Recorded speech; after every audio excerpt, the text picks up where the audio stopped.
Depuis le salon Equipoto, place aux échanges, aux idées et aux décideurs de l'aftermarket. Bienvenue dans The Pro Talk, le live qui fait entendre les voix du secteur, en version podcast. Bonjour à toutes et à tous, bienvenue dans The Pro Talk, une série de lives réalisés sur le salon par la rédaction auto du groupe The Pro. Je suis Jérémy Morvan, rédacteur en chef réseau au Pôle Auto, et je vous propose aujourd'hui d'explorer le thème de l'électronique et de l'électrification dans l'auto et de leur impact inéluctable dans les ateliers. Si l'outil de diagnostic a remplacé depuis longtemps le tournevis, les réparateurs doivent aujourd'hui faire face à une explosion du nombre d'effacements de codes défauts, assurer la reprogrammation des pièces montées sur les véhicules, etc., etc. On parle d'ailleurs de moins en moins de pièces, mais de plus en plus de modules, de systèmes intégrés. Quant aux véhicules électrifiés, les premières générations font leur apparition chez les indépendants. Dans ce cadre, on se pose la question, quel est le rôle de la tête de réseau pour saisir ces nouvelles opportunités de marché ? Quelle offre pièces est disponible pour adresser ce dernier ? Comment les pros s'y préparent ? Comment ils se forment ? Comment ils s'équipent ? Pour explorer le sujet, j'accueille sur le plateau Guillaume Abécassis, Concept Manager Bosch Car Service France. Bonjour. Bonjour. J'accueille également Gaël Guillaume, directeur commercial d'AF Conseil. Bonjour Gaël. Oui, bonjour Jérémy. Et j'accueille également Samuel Chanen, directeur commercial chez Cotrolia. Bonjour Samuel. Bonjour Jérémy. Bonjour messieurs, merci d'avoir accepté de participer à cette émission. Ma première question ira à Guillaume Abécassis. Ça pousse fort dans les ateliers alors ? L'électronique. Alors oui, merci Jérémy, merci pour l'invitation. Alors oui, ça pousse fort. Dans les ateliers, ça pousse fort chez Bosch Car Service parce que on fêtera l'année prochaine les 25 ans du réseau. Ça fait 25 ans qu'on demande à nos garages, pour rentrer dans notre réseau, d'être équipés par notre outil de diagnostic, de se former à notre outil de diagnostic. Donc ça a toujours poussé fort. Mais pour moi, le vrai message, c'est plus que pousser, c'est qu'aujourd'hui, c'est devenu un passage obligé, un incontournable pour un atelier. On constate aujourd'hui que la plupart des réparations, même pour les fitteurs, même pour les réparations rapides, nécessitent aujourd'hui un effacement de code défaut, un contrôle, et donc de systématiquement utiliser l'outil de diagnostic, quel que soit l'atelier, quelle que soit son activité finalement. Et en me renseignant sur ce podcast, on s'est rendu compte que 6 entrées ateliers sur 10 nécessitaient aujourd'hui l'usage du diagnostic de façon intensive. 6 sur 10, 60%. Donc voilà, et aujourd'hui l'outil de diagnostic, là où je dis qu'il est incontournable, c'est que là où avant on ne réparait que la réparation mécanique, c'était vraiment un acte mécanique, mais aujourd'hui on répare de la mécanique grâce à l'électronique. Et j'ai discuté de ce sujet-là avec un de nos adhérents, et il m'a expliqué une pure expérience qu'il avait eue la semaine passée, où il a un client qui arrive évidemment très pressé.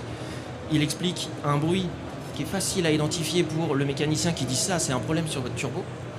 Et il entend son chef d'atelier expliquer au client, attendez, on va immobiliser la voiture pendant 2 heures, on va brancher l'outil diag, et lui dit, attends, à quoi ça sert que tu immobilises la voiture ? C'est un problème mécanique. Et finalement, il branche l'outil diag, il reprogramme le turbo, plus de panne mécanique. Lui il me dit, moi j'ai mon expérience mécanique, maintenant il est plutôt gérant, donc il est moins en relation avec le client. Lui il m'a dit, j'aurais débranché, j'aurais testé mécaniquement s'il n'y avait pas un problème sur le turbo, j'aurais changé le turbo. Donc c'est là où je dis qu'il est maintenant devenu incontournable de savoir l'utiliser et d'avoir un outil de diagnostic. Très bien. Un bon point pour les réparateurs dans le cadre du... Comment dire, ça va freiner le do-it pour le coup. Exactement. Moi, je le vois comme vraiment une opportunité pour évidemment le réseau que je défends, mais aussi toute l'activité après-vente. Parce qu'aujourd'hui, on en parlera après, il y a tout un tas de réglementations. Aujourd'hui, on ne peut plus faire sa vidange sur son véhicule, sur un parking. Il y a des problèmes de RSE, il y a des problèmes d'environnement. Et de plus en plus, ou alors ils seront équipés d'un outil de diagnostic, mais simplement se réparer, ou le do it yourself, ou les petits garages un peu clandestins qui se profilent sur les bords de nos distributeurs, ça malheureusement ou heureusement, c'est une activité qui doit disparaître. D'accord, très bien. Samuel chez Cotrolia, alors je rappelle Cotrolia rapidement, un spécialiste de la réparation des pièces électroniques. Absolument. Mais plus seulement, on verra ça tout à l'heure.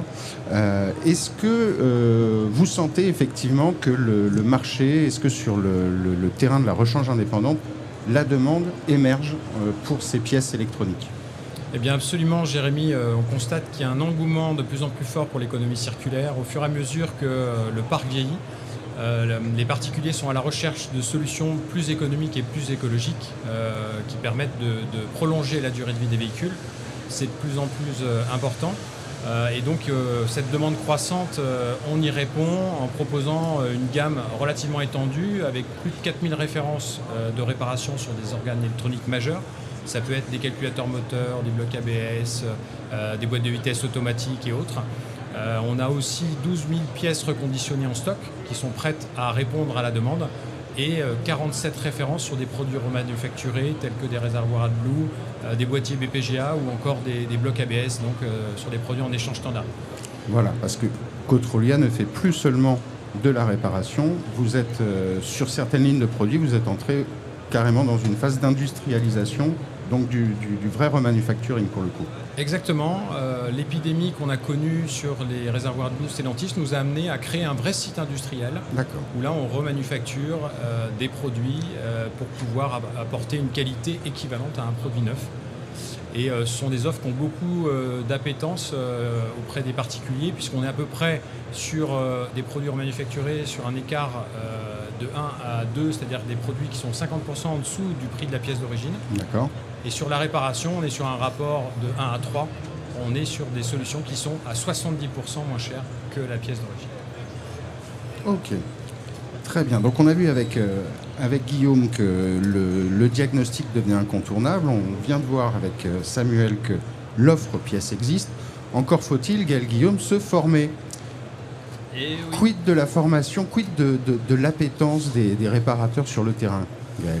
Alors, sur la formation au sens large, j'aurais une tendance naturelle à dire que c'est un mal nécessaire. Ça reste quand même pas mal ancré chez les réparateurs indépendants.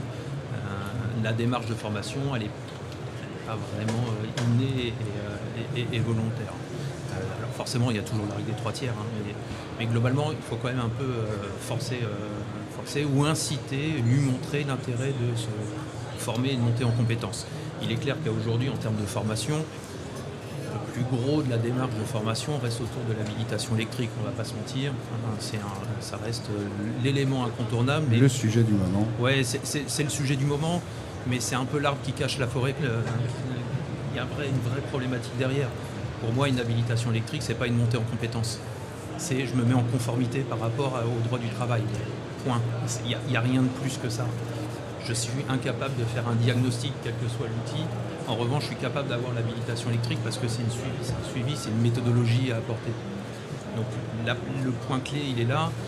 Après, derrière, c'est clair que des formations autour du diagnostic, ça reste quand même un vecteur et un élément qui est important. Mais à mon sens, il faut repenser cette démarche de formation autour du diagnostic. Bien évidemment, la maîtrise de l'outil, savoir ce qu'on retrouve à l'intérieur, parce qu'on se rend compte. Alors DAF Conseil, on fait aussi de l'assistance technique, donc on voit les garages qui nous appellent, on leur dit mais oui, mais cette fonctionnalité est présente sur ton KTS ou sur autre outil, et ils n'ont pas forcément la connaissance. Ah oui, c'est vrai que je peux faire ça à travers mon outil. Donc il y a déjà un gain de temps colossal en termes de rentabilité pour eux, de bien maîtriser cet outil, rien que sur les fonctionnalités qui sont présentes. Et en fait, nous, on a repensé aussi cette démarche de formation autour du diagnostic à travers des boîtes à panneaux. D'accord. Donc, DAF Conseil, nous, on fait de la formation en itinérance. Donc, on n'a pas de centre de formation en propre. Donc, voilà, il faut être inventif. Et nos formateurs ont déployé une boîte à panne qui est branchée sur le calculateur de leur véhicule. Okay. Et en fait, le principe de base, c'est qu'on passe un maximum de temps, où les techniciens ou les stagiaires vont passer un maximum de temps dans l'atelier. On déclenche des cas de panne avec le smartphone du formateur sur le véhicule. On branche l'outil de diagnostic et derrière, l'outil de diagnostic repère les défauts qui ont été identifiés ou mis en place par le formateur. Et là, le stagiaire, il pratique, il cherche, il va analyser. Et ce que tu évoquais tout à l'heure avec le turbo, c'est typiquement l'essence même de cette formation. Il y a la connaissance mécanique, le passé du stagiaire, donc il exploite sa connaissance, il s'appuie sur son outil pour trouver là où les pannes disponibles. Donc, vraiment, on a repensé cette démarche-là pour les inciter à venir et dire c'est sûr que c'est pas toujours très simple, déjà pour nous, mais pour eux, de dire je reste assis devant un PowerPoint et je vais apprendre. Là, on a repensé complètement et c'est majoritairement dans l'atelier pour rentrer vraiment, impacter. La répétition fixe la notion, c'est un principe de base. Donc voilà, on a vraiment lancé le sujet autour de ça. Ça dépasse le simple cadre de je sais utiliser l'outil. C'est là que je rentre vraiment dans un process. Ouais. Comment on fait un bon diagnostic? Comment on ne passe pas à côté? C'est exactement ça, parce que l'outil, pardon Guillaume, mais l'outil, il est à mon sens là pour confirmer ou aider le réparateur. Il faut, à un moment ou à un autre, ils se cachent très souvent sur leur outil, ils vont le brancher, ils disent ah oui, mon outil a dit ça. Attends, réfléchis. Tu as ton outil, mais tu as plein d'autres choses aussi derrière. Ton outil, c'est pas lui qui va décider à ta place, c'est toi, tu analyses, tu prends ton outil et tu établis ton diagnostic et tu confortes et ton outil t'aide à te réparer avec toutes les fonctionnalités qui sont disponibles. D'accord.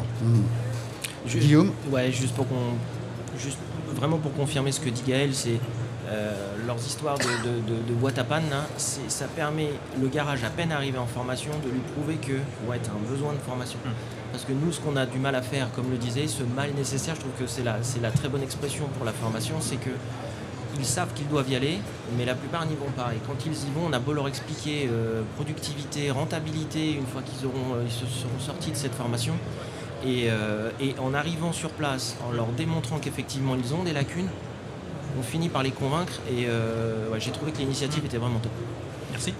Et on peut voir d'ailleurs dans beaucoup de réseaux aujourd'hui ces programmes de formation diagnostique qui se développent avec des incitations fortes, même parfois des obligations, tellement ces compétences manquaient et qu'elles sont nécessaires pour pouvoir affronter les nouvelles technologies et notamment dans les réseaux indépendants, pouvoir se mettre au niveau des réseaux constructeurs. Effectivement, il y a des réseaux indépendants qui sont de plus en plus directifs à ce sujet-là. Juste pour reprendre Guillaume avec Assis, je suppose que Bosch, en tant qu'équipementier et fabricant de matériel de garage, vous proposez également, vous avez des briques de formation pour l'utilisation de l'outil KTS. Tout à fait. Alors, le siège de Bosch est à Saint-Ouen. Saint-Ouen a toujours été équipé d'une école de formation qui est certifiée Calliope. La difficulté qu'on a toujours eue, c'est que faire venir l'ensemble des garages à travers la France à Saint-Ouen a toujours été compliqué. Déjà qu'ils ont du mal à se déplacer à côté de chez eux. Et c'est pour ça que depuis de nombreuses années, on travaille notamment avec des gens comme DAF Conseil qui permet de localiser en région les formations. Mais effectivement, formation, ça a toujours été l'ADN de Bosch, des produits de qualité, la technicité, l'électronique embarquée, l'équipementier de première monte. Donc effectivement, la formation, ça a toujours été le fer de lance et on l'espère que pour l'année 2026, c'est le vrai sujet et on souhaite redynamiser ça parce que il faut qu'ils aillent se former, il faut qu'ils aillent en formation. Gaël, en préparant le podcast, vous m'expliquez qu'il y a l'habilitation qui fait le gros de vos formations, le diagnostic, également la dépollution. Et c'est assez intéressant parce que forcément, il y a de l'électronique, c'est lié aussi à l'électronique. Samuel, chez Cotrolia, c'est aussi une famille de produits, vous m'expliquez, qui était assez dynamique pour le coup. Absolument. Dans le domaine de la dépollution, donc on a les réservoirs de boue qui sont des systèmes. On l'évoquait tout à l'heure, les réservoirs, effectivement. Qui sont tombés en panne de manière assez massive. Et donc on a dû développer des solutions de remise en état pour pouvoir effectivement revaloriser ces produits et répondre à l'absence finalement de solutions chez le constructeur, notamment en 2023. Avec très très rapidement la possibilité de proposer une solution de réparation qui s'est transformée en fil de l'eau en solution de remanufacturing avec un site dédié. Où là, effectivement, on collecte de la vieille matière, donc ce qui est nouveau pour nous. Ensuite, on va mettre en place des lignes de rénovation avec des bancs de tests qui sont développés par notre propre centre R&D. On va ensuite démonter le module, le réservoir, le remonter une fois que tout a été remis en état, en intervenant notamment sur le remplacement des composants électroniques s'il y en a qui sont endommagés. D'accord. Tester le tout et pouvoir certifier après un contrôle de 48 points qu'on a un produit qui est tout à fait comparable à un produit neuf, qu'on va garantir 2 ans et qui peut être remonté sur véhicule à un coût extrêmement compétitif. Très bien. Alors, il y a un point quand même sur lequel je souhaitais votre avis, c'est on parle effectivement du diagnostic, et il y a le bon et il y a le mauvais diagnostic, Gaël. Hein, ça, on en a parlé en préparant le podcast. Oui. Quel est le coût, enfin, il y a forcément un coût caché derrière un mauvais diagnostic, pardon. Oui, alors le coup, je ne peux pas donner un chiffre précis, bien évidemment, c'est comme les bons et mauvais chasseurs. Mais sur la démarche, oui, concrètement, je pense que Samuel, il est clairement impacté par un mauvais diagnostic. Chez Cotrolia, quelqu'un qui va vous appeler pour dire à travers mon diag, j'ai vu que c'était le calculateur X qui était en carafe, je vous l'envoie. Et là, je pense que vous, à travers les points qualité ou la batterie de test que vous avez chez vous, non, le calculateur il va bien. Donc c'est de la perte de temps, d'argent et pour Cotrolia et pour le réparateur. Il y a une insatisfaction latente des deux. L'insatisfaction client derrière. Et je rajoute derrière, bien évidemment, l'insatisfaction du client parce que finalement son véhicule n'est toujours pas réparé. Donc voilà, l'impact clair pour des gens comme vous chez Cotrolia, il est là. Et pour les réparateurs, c'est mon client, il n'a pas son véhicule en temps et en heure. Vous avez des chiffres à ce sujet, Samuel, ou peut-être une tendance Effectivement, je peux confirmer qu'environ une pièce sur 10 qui nous est adressée n'est finalement pas en panne et que c'est une mauvaise orientation liée à une erreur de diagnostic. Et on a dû mettre en place d'ailleurs au fil des années un service client pour filtrer en amont les boîtiers qu'on nous adresse en vérifiant la bonne référence de boîtier, les symptômes de panne, les codes défauts pour s'assurer déjà qu'on a bien une solution de réparation entre guillemets en magasin qui correspond à la demande. Et ensuite, on a mis aussi en place un support technique avec 2 techniciens experts justement pour essayer de résoudre ces problèmes de diagnostic et faciliter la communication avec le réparateur, quel que soit finalement son niveau de formation et de compétence. Donc on essaie de contourner cette difficulté, mais elle est bien réelle. Oui. Et il y a encore beaucoup de travail pour avoir quelque chose de fluide et de parfaitement efficace. Mais tu vois, ça veut dire derrière que des structures comme Cotrolia sont entre guillemets obligées de mettre en place une structure dédiée qui a un coût non négligeable pour pallier à ces problématiques de mauvaise connaissance, compétence sur leur outil de diag. Enfin, c'est là où finalement l'ensemble des acteurs de la filière mettent des briques de coûts, de structures pour pallier à ces problématiques-là, alors que fondamentalement, voilà, il y a des cas particuliers, on n'arrivera jamais à du 0% de calculateur envoyé avec un défaut. Mais malgré tout, ça peut encore descendre très largement avec un diagnostic pertinent. Surtout que chaque tête de réseau dispose d'une hotline pour accompagner les garages, vous pour faites les une aider au excellente diagnostic. transition. Que DAF Conseil propose également un support. Donc tous les garages bénéficient au moins d'un niveau 1, sinon d'un niveau 2, voire maintenant d'un niveau 3 avec le remote. Et malgré ça, si Cotrolia doit également mettre en place des hotlines, il y a... Oui, ça souligne l'impérieuse nécessité de pousser encore un diagnostic plus fin, toujours plus fin. Justement, la hotline, très bonne transition, Guillaume. En préparant cet échange, vous m'expliquez que l'analyse des appels entrants chez la hotline Bosch révélait quand même quelque chose d'intéressant. Oui, alors depuis maintenant, ça va faire 2 ans que le remote diagnostic a été lancé. Donc le remote, c'est la prise en main à distance par des techniciens qui vont s'appuyer sur les outils de diagnostic constructeurs et donc qui vont faire de la reprogrammation, du codage qui n'était pas chose disponible avant et les garages devaient aller chez le constructeur. Sauf que quand on a mis ça en place, la plupart des garages, quand ils appellent, on se rend compte que le pourcentage des prestations qui sont réclamées, et on a un chiffre, pas forcément dans le réseau parce que je vais défendre mes techniciens, mais on a un chiffre général pour la hotline sur le remote qui est quasiment à 80% des prestations qui auraient pu être faites directement 80%. Avec une bonne maîtrise de l'outil de diag.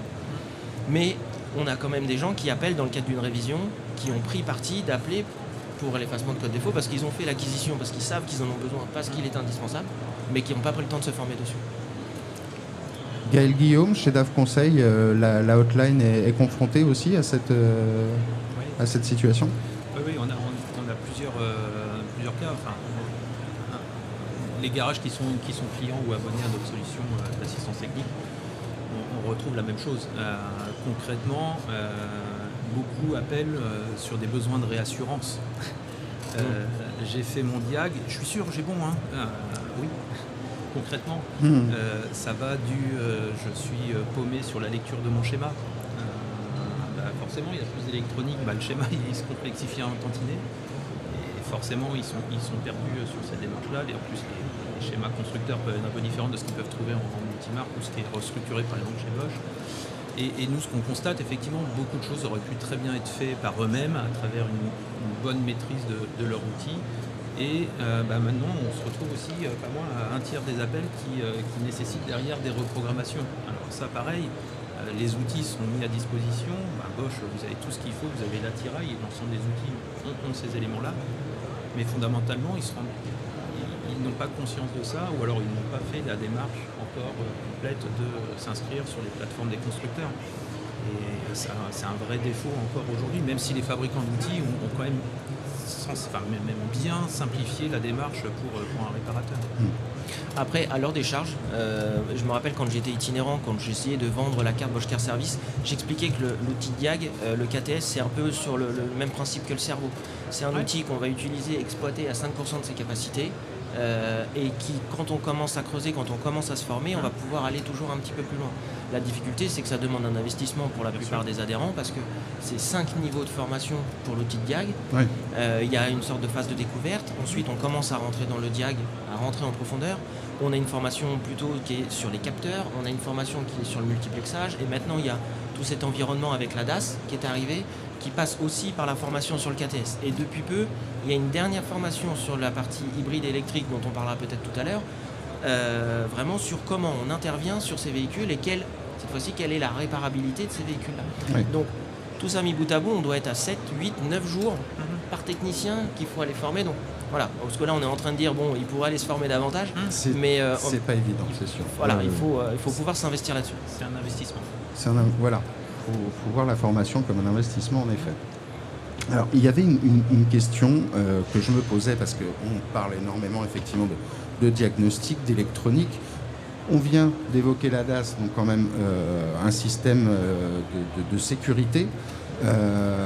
Est-ce que le CERMI, l'accréditation pour le CERMI, est-ce que ça va avoir un impact par rapport au diagnostic, par rapport au... Alors, je vais lancer juste le sujet, mais très rapidement.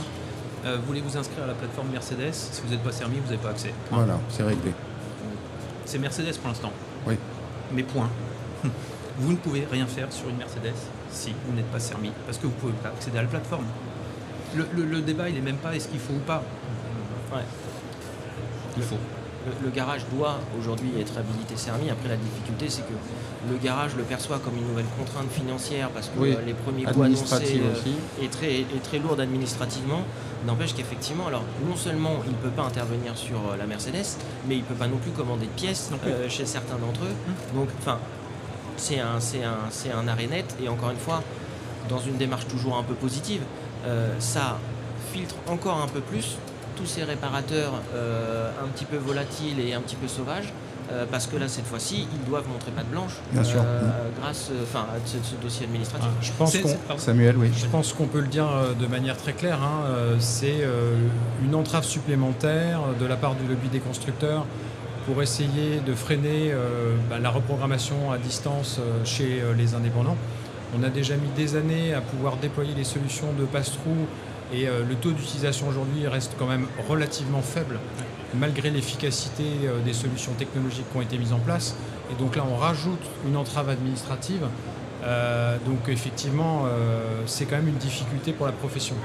Et on fait tous des efforts autour de la table pour essayer d'amener la profession à un niveau d'excellence et de pratique. Et la reprogrammation, on voit bien, c'est de plus en plus indispensable dans les véhicules récents. Sur les véhicules électriques, etc. Quand on remplace une pièce aujourd'hui, nous on a beaucoup de clients qui sont obligés d'aller chez les concessionnaires pour la reprogrammation.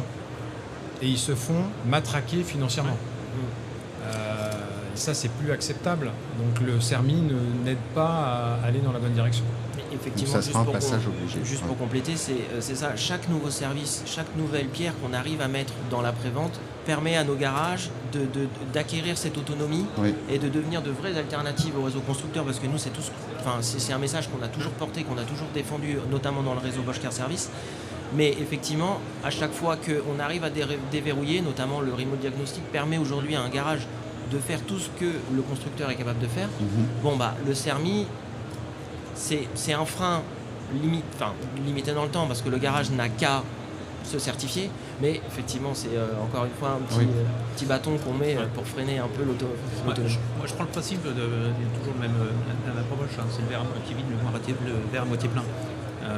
Si on prend le verre à moitié plein sur la partie CERMI, c'est aussi de dire c'est la possibilité pour le marché de la réparation indépendante d'accéder à l'ensemble des opérations qu'un constructeur est en mesure de faire.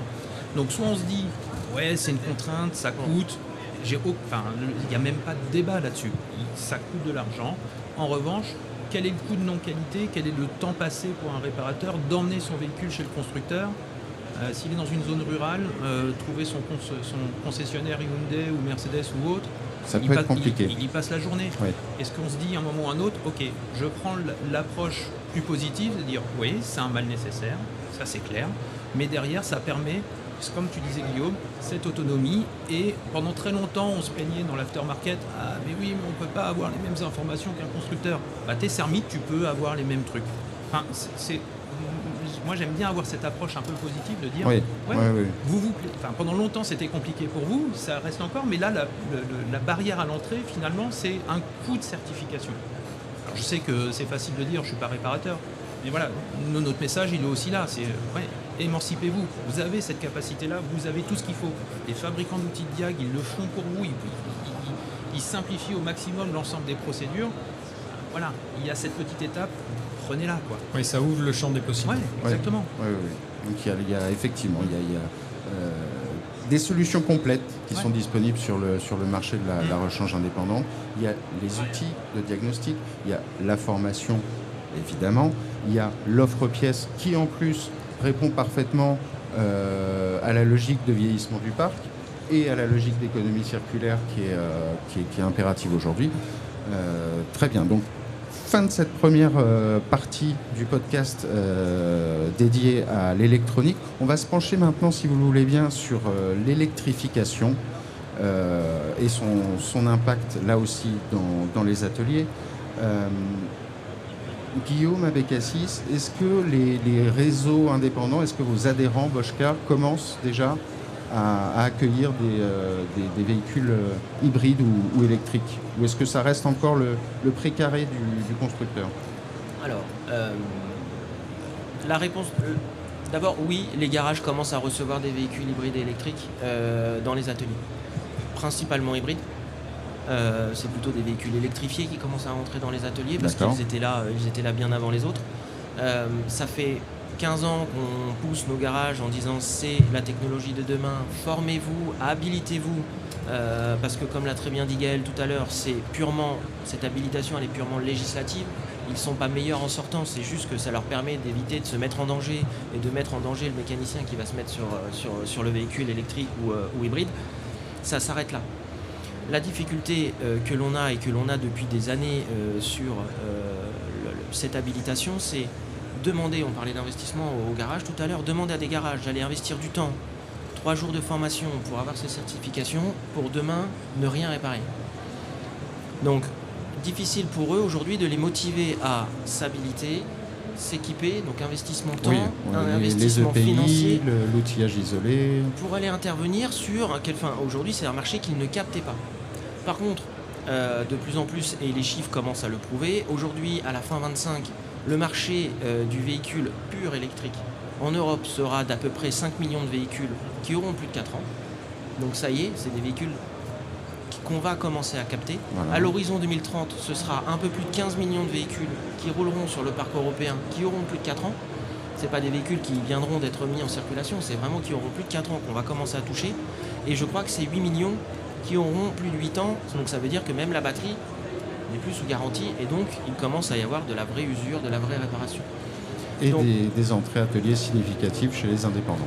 la difficulté aujourd'hui, c'est que le garage, il doit prendre le pli maintenant pour habituer le consommateur. Et c'est ce qu'on a lancé en 2020, fin 23 lors de la dernière convention Bosch Car Service. Ce point électrique service, cette labellisation de notre réseau, qui est parti d'un simple point de départ, c'est qu'aujourd'hui, un utilisateur propriétaire d'un véhicule hybride ou électrique a tellement l'impression d'avoir fait l'acquisition d'une nouvelle technologie, de quelque chose d'un petit peu particulier, ce sorte de vaisseau spatial, que directement il ne fait que retourner chez le constructeur. Donc ça veut dire qu'on a une fuite de notre marché après-vente qui retourne chez le constructeur. Et ce label avait ce premier message et cette première mission de communiquer auprès du grand public que non, nos réparateurs après-vente sont formés, sont équipés, sont informés de tout ce qu'il faut faire et peuvent réparer les véhicules tout comme ils le faisaient sur les autres technologies. D'accord. Et après, juste la difficulté, c'est qu'on est quand même sur des réseaux assez matures, on a des propositions de valeur qui sont fortes dans tous les réseaux après-vente en France. Et donc on a démarré sur un message de communication, mais les garages voulaient plus. Donc il a fallu proposer d'abord du service. On leur a fourni des solutions de bande de recharge parce que pour intervenir sur ces véhicules, dans la plupart des cas, il faut que le véhicule soit sous tension. Donc notamment pour des reprogrammations et ce genre de choses. Et bien sûr la formation. Et c'est pour ça que dès le début, quand on a lancé le concept, on avait 3 jours de formation qu'on appelle la KTS VEVH, donc pour véhicules hybrides électriques, qui pendant 2 jours, le réparateur apprend à utiliser son diag sur qu'est-ce qu'il peut réparer et ce sur quoi il peut intervenir sur ces véhicules électriques. Donc finalement, on commence à mettre du business sur ce parc qui jusque-là a été déjà un petit peu loin, parce que très récent, souvent sur des marchés de B2B qu'on avait toujours du mal un petit peu à capter. Donc voilà. Mais en tout cas, oui, ça y est, ils voient des véhicules arriver. Le parc du véhicule électrique commence à arriver également. On a certains apprentis sorciers qui prennent le pas même d'ouvrir des packs batteries pour aller voir ce qu'ils peuvent y changer.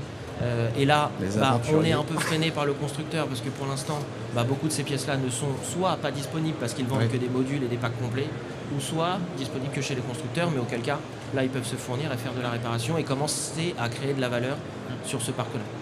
D'accord, très bien. Gaël Guillaume, donc vous expliquiez tout à l'heure qu'effectivement l'habilitation fait le gros des formations chez DAF Conseil actuellement. Vous proposez des modules pour aller plus loin encore. Oui, clairement. Donc, comme tu disais, effectivement, l'habilitation, ça reste l'élément de base. Le passage obligé. On va dire que c'est le point d'entrée. Et une fois que tu as ce point d'entrée, il faut aller chercher la compétence sur, comme l'expliquait Guillaume, sur l'entretien-maintenance d'un véhicule hybride électrique. Qu'est-ce qu'on peut faire, qu'est-ce qu'on peut ne pas faire, quelles sont les spécificités de ces technologies et comment appréhender ça à travers ces modules. Et c'est aussi des évolutions sur le freinage régénératif. Pareil, c'est une approche très spécifique qui reste assez récente, qu'ils n'ont pas vu à l'école, c'est sûr.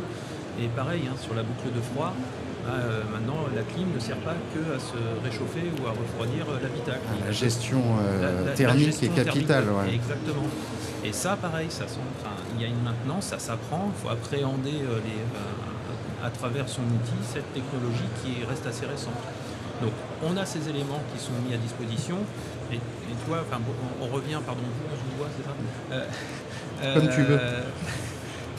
Dans la démarche, si tu prends sur une basse 100 de garage habilité, on est sur 20-25% qui ont suivi la formation sur l'entretien-maintenance. Pareil, c'est pas mal, mais malgré tout, voilà, il y a 75% à aller chercher. Ces 75%, est-ce qu'ils ont pris l'habilitation pour se dire on m'a demandé de me mettre en conformité pour avoir les apporteurs d'affaires, je l'ai, merci, au revoir, mais ça ne va pas apporter de la satisfaction au client au final. Donc voilà, c'est un point qui est important. Et puis surtout, à un moment, il faut arrêter d'avoir peur. Je pense qu'il y a aussi une grosse appréhension des réparateurs. Ouais. J'ai dans différentes conventions, à Bosch Car, mais dans certaines conventions, en échangeant avec des réparateurs, ils disent j'ai vu une Tesla, je ne vais pas faire rentrer. C'était des pneumatiques, vous avez vu la taille des pneus d'une Tesla? C'est quand même pas inintéressant d'aller chercher ce business. Le pneu, il n'y a rien de très compliqué. C'est pas parce que c'est un véhicule électrique que ça va foutre le feu dans votre atelier. Il y a aussi un peu de n'ayez pas peur, ça fait pas mal. Sincèrement, c'est aussi enlever ce frein-là. Il y a rien de comme tu le disais, les constructeurs ont bien fait le boulot de dire vous avez vu, vous avez un truc, c'est bien technologique. Oui. Mais c'est pas la mort, on est capable de le faire. En effet. Samuel, chez Cotrolia, vous avez déjà une offre, vous êtes positionné sur le marché du véhicule électrique. Eh bien, effectivement, contre toute attente, on imagine que comme les véhicules sont encore des modèles très récents et d'adoption en marche, on pourrait penser qu'il n'y a pas de business dans la réparation et notamment indépendante, mais en fait, c'est faux. On se rend compte que les premières générations de véhicules électriques, notamment les Renault Zoé, qui maintenant avoisinent les 10 ans, sont des véhicules sur lesquels il y a besoin de réparer un certain nombre d'organes. Donc on a de la demande. Et on a mis en place une activité de recherche très importante pour pouvoir développer les solutions de réparation sur les boîtiers des véhicules électriques que de toute façon on va rencontrer de plus en plus dans le futur. Et on répare notamment des chargeurs embarqués, on répare des onduleurs, des câbles de recharge. On a décortiqué les moteurs des Renault Zoé pour bien comprendre leur schéma de fonctionnement, pour résoudre les pannes et apporter des solutions de réparation. Et donc ça, c'est bien réel aujourd'hui. Il y a de la demande et les gens qui achètent des Renault Zoé, parfois parce qu'elles ne sont pas roulantes pour un billet de 1 000 €, pour finalement un prix qui n'est pas si énorme, c'est-à-dire entre 500 et 1 000 €, ils peuvent les remettre en état de fonctionnement et elles vont rouler encore peut-être 10 ans. Et donc le marché commence. Donc la bonne nouvelle, c'est qu'il y a du business à faire. Et donc il faut se former avec des acteurs comme DAF Conseil. Il faut aller dans des réseaux de pointe comme Bosch Car Service et il faut se préparer parce que ce n'est pas le business de dans 10 ans, c'est le business qui a déjà commencé aujourd'hui. Et c'est important de le dire parce que je pense que l'ensemble de la profession n'en a pas encore conscience. Si je peux rajouter, pardon Jérémy, oui, bien sûr. Point. Ce que je ne veux pas, il faut faire attention sur un sujet, c'est se dire je ferme les yeux sur quelque chose, je dis oh je les vois pas, je veux pas les voir. Ce mode de fonctionnement, l'autruche, rappelez-vous, il n'y a pas si longtemps que ça, les pare-brises, j'y vais pas. Vous avez fait rentrer un acteur sur le marché, les pièces de 2 €, on sait de qui on parle, et maintenant tout le monde recherche ce marché, et tout le monde veut le récupérer. Oui, mais vous avez fait rentrer le loup dans la bergerie. Il ne faut pas que ça arrive sur le véhicule électrique. Pour moi, un des dangers, il est là, c'est de se dire on laisse passer le train et il y a quelqu'un, de toute façon le train il va être pris par quelqu'un. Mais c'est dommage que ce ne soit pas les réseaux existants où un réparateur implanté dans son coin, dans sa zone de chalandise, et il voit arriver quelqu'un qui dit moi je sais faire. Un réparateur indépendant sait faire. Et juste pour compléter ce que tu dis, c'est tout à fait vrai. Et puis le véhicule électrique permet au garage de valoriser sa main-d'œuvre. Effectivement, peut-être qu'on changera moins de pièces dans le premier cycle de vie de la voiture. Effectivement, passé 8 ans, 10 ans, ça y est, on commence à avoir de la vraie panne, donc avec de la réparation. Mais jusque-là, il y a du point de contrôle obligatoire, il y a encore un petit peu de fluide. Mais surtout, il y a de la valorisation du temps homme qui a dû se former, qui a dû s'équiper, qui a dû investir dans ses gars. Et donc, qu'il doit facturer avec un taux horaire qui est peut-être un peu meilleur que ce que l'on fait jusque-là sur la mécanique. Qui est en rapport avec la technicité de l'intervention. Mais ça fait partie, Samuel, c'est ce que vous avez montré à la dernière convention en 2023. À un moment ou à un autre, vous avez fait intervenir un réparateur norvégien. C'est un Norvège, c'est un petit marché, mais c'est un incubateur. Ça permet d'identifier ce qui se passe. Et vous avez, moi, ça avait marqué sur votre convention, vous avez mis en avant, vous avez mis en exergue, et oui, effectivement, la valorisation de main-d'œuvre, c'est aussi des pièces que vous ne connaissez pas. Il y a tout un nouvel écosystème qui apparaît et qui permet d'être valorisé. Donc c'est aussi la réassurance à travers ça. Il y a des nouvelles choses qui vont arriver, il y a des nouvelles pièces en aftermarket qui commencent déjà à être présentées et mises en avant par les équipementiers. Oui, c'est des choses qui se changent. Un véhicule électrique, finalement, il y a plein de choses qui se réparent, qui s'entretiennent. Et Cotrolia, Bosch et nous sur la formation, il y a tout un écosystème qui est là pour les accompagner. Il faut y aller. Il n'y a pas que les balais d'essuie-glace qu'on devra remplacer sur les véhicules. Heureusement pas. Et ce qu'on peut dire, c'est, sans les citer, mais il y a une enseigne de Centre Auto qui est très dynamique au plan de la technique et de la formation, qui s'est préparé et qui investit massivement pour être un acteur majeur de la réparation électrique demain. Et très honnêtement, les autres enseignes sont très en retard. Donc le marché appartiendra à ceux qui le prendront en premier. Voilà, ça c'est clair. Cette enseigne, effectivement, a pris de l'avance. On voit quand même pas mal de réseaux indépendants, de réseaux multimarques orienter de plus en plus leurs adhérents vers davantage de formations annuelles, tant de jours, au moins un minima. Mais c'est vrai que l'enseigne en question a des électromécaniciens quasiment dans tous ses ateliers aujourd'hui. Exactement. Et je pense qu'on peut souligner aujourd'hui que la profession est un petit peu arc-boutée sur son historique d'expérience et d'expertise sur le thermique et a tendance un petit peu à sourire quand on parle du marché électrique en devenir. Il y a toutes ces controverses et puis je dirais l'électrique bashing, alors qu'il y a quand même une évolution qui est en marche. Donc même si elle est dictée par la contrainte réglementaire, elle est là. Et donc fermer les yeux et se dire non, le véhicule électrique quand il sera majoritaire, j'aurai déjà vendu mon entreprise ou pris ma retraite, je pense que c'est pas un bon calcul. Après, juste pour légèrement nuancer, ce nouveau métier d'électromécanicien, là, ce nouveau terme, c'est finalement parce qu'on était sur des réseaux qui n'avaient pas nécessairement besoin de techniciens formés avec un outil de diag, parce que les prestations ne s'y prêtaient pas. Et que du coup maintenant, comme on le disait tout à l'heure, ils n'ont pas le choix que d'être équipés par un outil de diag et donc d'avoir un gars formé. Donc là on est sur l'électro ou sur le mécanicien plus. Et effectivement là où ils ont raison, et là vous avez raison, c'est ils prennent le pas sur l'électrique parce que dans un premier temps, encore une fois, on facture principalement de la main d'œuvre, on met en avant de la technicité et on ne demande pas de compétences mécaniques lourdes sur ce premier cycle de vie. Et il ne faut pas oublier que sur les véhicules électriques, l'entretien est un métier où il y aura beaucoup moins de volume et donc de chiffre d'affaires. Et donc il faut absolument se positionner sur ce qui va faire l'après-vente, c'est-à-dire la réparation. Très bien, parfait messieurs. On voit qu'effectivement les réparateurs n'ont pas intérêt à se reposer sur les lauriers et l'inertie, je dirais, du parc thermique. Il faut se positionner dès aujourd'hui sur le diagnostic, sur l'habilitation et bien au-delà de ce passage obligé réglementaire. Merci beaucoup messieurs, merci Gaël Guillaume d'AF Conseil, merci Guillaume Avekassis, Bosch Car Service, merci Samuel Chanen, Cotrolia, et je vous donne rendez-vous pour un prochain The Pro Talk. Merci. C'était The Pro Talk, le nouveau format live de The Pro en direct du salon Equipoto, en version podcast.